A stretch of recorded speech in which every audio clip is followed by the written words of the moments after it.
Ал құрметті депутаттар, құрметті бүгінгі күні Катаморай аудандық мәслихатының кезектен тыс 38-ші сессиясын шақырып отырмыз. Кезекті сессияға 5 депутаттың 4-і қатысуы. Сессияны бастауға қажетті қорым бар. Қазақстан Республикасында жергілікті мемлекеттік басқару және өңірлік басқару туралы заңның 11-3 тармағына сәйкес сессия өз жұмысын бастауға құқылы. Аудандық мәслихаттың кезектен тыс сессиясы ашылсын деген дауыс. Қарсы ұстап жүру. Аудандық мәслихаттың кезектен тыс сессиясы ашылды. Ашық жағдаймен. Қазақстан Республикасында жергілікті мемлекеттік басқару және өзін-өзі басқару туралы заңның 11-ші бабына сәйкес сессия жұмысына аудан әкімі, бөлім басшысы, Катаморай газетінің редакторы шақырылған, бұл кісі жоқ. Қалғанда бас маман шақырылып қатысып отыр. Мәслихат сессиясының отырысы интернет желісінде көрсетілді. Құрметті депутаттар, Қазақстан Республикасында жергілікті мемлекеттік басқару және өзін-өзі басқару туралы заңның 10-ші бабына сәйкес аудандық мәслихаттың кезектен тыс 38-ші сессиясының күн тәртібі бекітіліп алынған. Күн тәртібінде 7 мәселе. Күн тәртібі қолдарыңызда бар. Алып қазарларыңыз бар ма? Жоқ болса дауыс кім қолдары? Қарсы ұстап қалушы жоқ. Күн тәртібі бекітілді. Құрметті депутаттар, сессияның регламенті бекітіп алынды. Регламент бойынша бірінші мәселеге 5 минут, қалған мәселеге 3 минуттан. Сессия соңында анықтама жасау үшін 3 минут уақыт ұсынды. Басқа алып қосарларыңыз бар ма? Жоқ болса, регламентті дауысқа салған. Кім қолдайды? Қарсы ұстап қалушы жоқ. Регламент бекітілді. Құрметті депутаттар, регламентке сәйкес 3 адамнан тұратын есеп комиссиясы сайлануы керек. Есеп комиссиясына Күнбек Жанболат Батқабыл, Қалибек Дәулет топтасын, Көйтас Расылханымызды. Тізім бойынша салды, жеке-жеке салды. Тізім бойынша. Аты аталған адамдар есеп комиссиясының құрамына сайлансын дегендерін жазып. Қарсы ұстап қалушы жоқ. Есеп комиссиясы сайланды. Бірінші мәселе.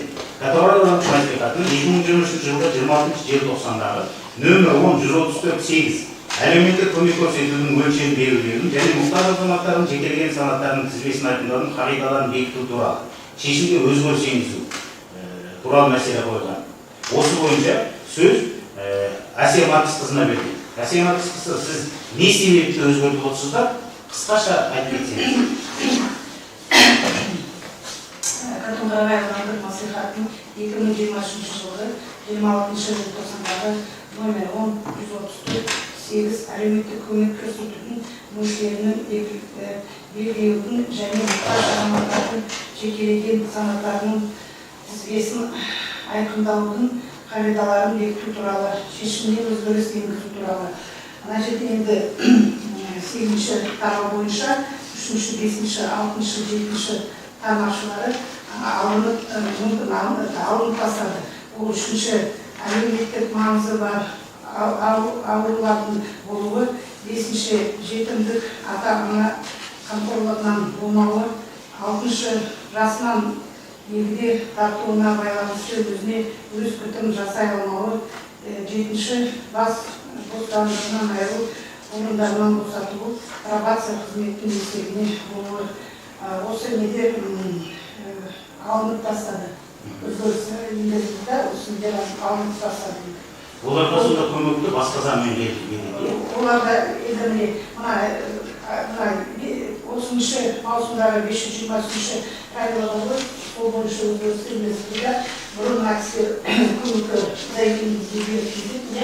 Қазір мына категориядан алысады да, енді олар басқадан ала алмайды көмек. Олар бізден ала алмайды. Яғни комиссияны біз оларға материальный помощь береміз ғой. Сонда мына кісілер заявлениелер қалдырмайды. Жақсы, түсінікті.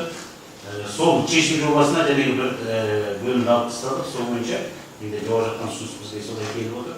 Халық қосарларыңыз бар ма? Жоқ болса, осы шешімге өзгеріс бойынша дауысқа салам. Кім қолдайды? Қарсы ұстап қалушы жоқ.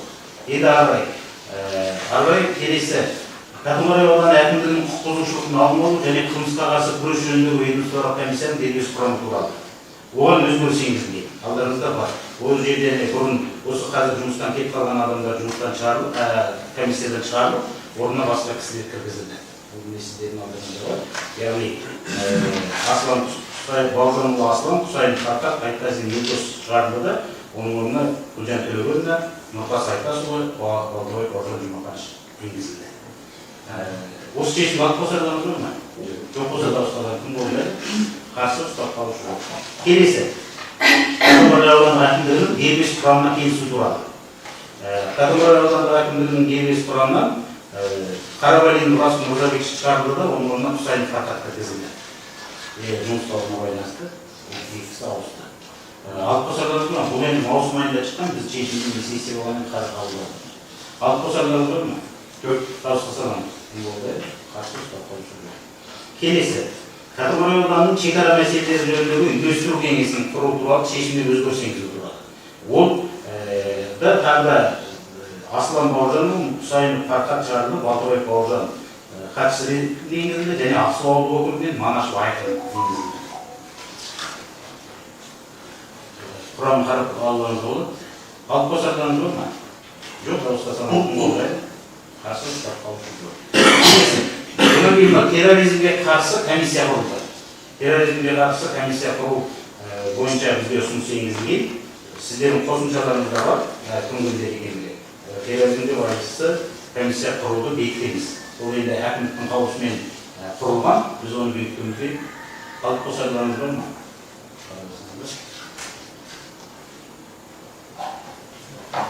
Дауыс қосардан кім болды еді? Қарсы ұстап қалушы жоқ. Келесі, қоғамдық тәртіпті қамтамасыз етуге қатысқан заң азаматтарды көтермелеу жөніндегі комиссия құру туралы ұсыныс келген. Ол мынау жәнегі екі комиссиямен жаңадан құрылып жатыр. Ол комиссияда ведомстволар болғандықтан бізге бекітуге жіберілді. Жақетов Серік Мырзабаев, Балтабай Бауыржан, Нұртас Айтасұлы, Терекбай Арайдың жақсылық органдар және қарылған азамат қосылғаннан кейін біздің ведомстволар құрғаннан кейін біз мәслихат бекітуіміз керек. Алып қосардарыңыз бар ма? Жоқ болса дауысқа санатың болды, қарсы ұстап қалушы жоқ.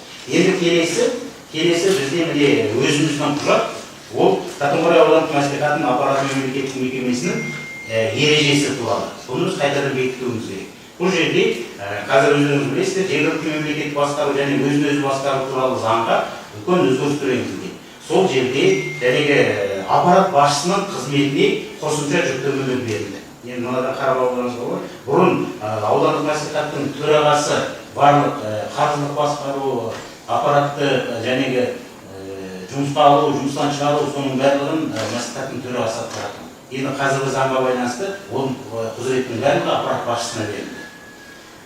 Сол бойынша біз қайтадан жаңадан ереже құруымыз керек. Сол ережені бекітуіміз керек. Міне қазір бүгін біз ережені қазір осы сіздер бекітесіздер. Одан кейін ағарай Айгүл Жұмақанына апарып, оны юстицияда апарып бекітеді.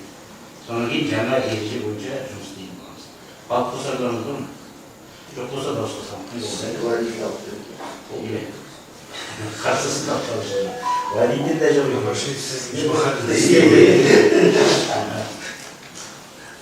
Жақсы, құрметті депутаттар, осымен біздің сессияға көтерілген мәселелердің бәрі қаралып болды. Сөйлемдеушілер бар ма? Жоқ болса, кезектен тыс 38-ші сессияны жабық деп жариялаймын.